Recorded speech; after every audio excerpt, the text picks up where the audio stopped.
Same coach as last year. Big difference this time around. Yeah, listen, I think Arsenal learned a lot from the disappointments of last season. I always go back to that game at St James's Park where it just felt like Arsenal were going to crumble. And maybe that was more reflective of Newcastle and the mood that they were in at the time. But I thought that was a valuable learning experience for a very young squad. Now, a lot has changed in a very short time for Arsenal from that point to the start of the season.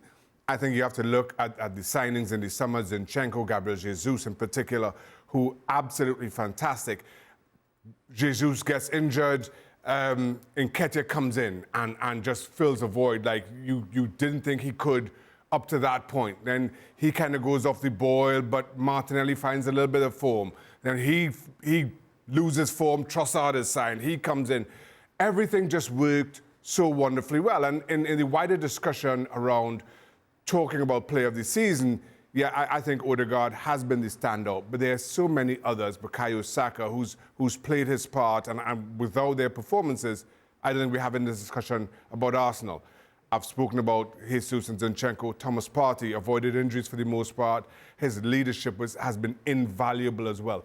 So it really has been, for want of a better cliche, a team effort without that many standing out, but that's because so many of this squad have been that good. And a team that, while everybody else around them has lacked consistency, that's exactly what you can say about Arsenal, that you have come to the point to where you expect them to play well, to get 3 points, to win matches, to do so consistently.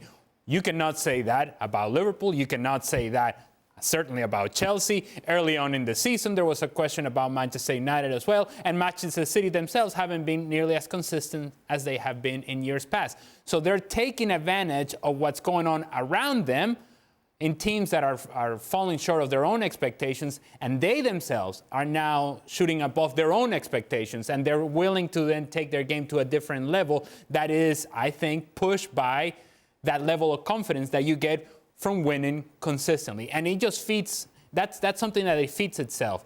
When you get that confidence, now you feel like every time you show up on the field, on the stadium, you're going to win. You're going to win today, you're going to win tomorrow, you show up for training, and there is this feeling about a team that now it's meant for something greater than what they may have thought at the beginning of the season. That is a great place to be. Kieran, we're just talking about the front line as well here. When Gabriel Jesus gets back to full 100% fitness, what happens? Does he get straight back into that starting 11? Yeah, I think he's got to go straight back in. And I really like Trossard as well, because he stepped up to the plate, and their recruitment's been so good when they've needed it. And they stepped up in January and made signings. There's probably another difference to the last few years as well.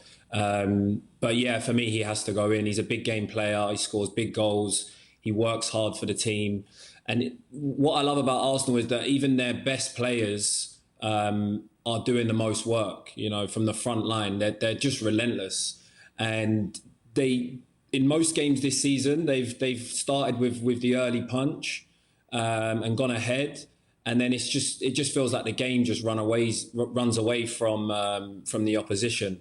So for me, he has to come straight back in.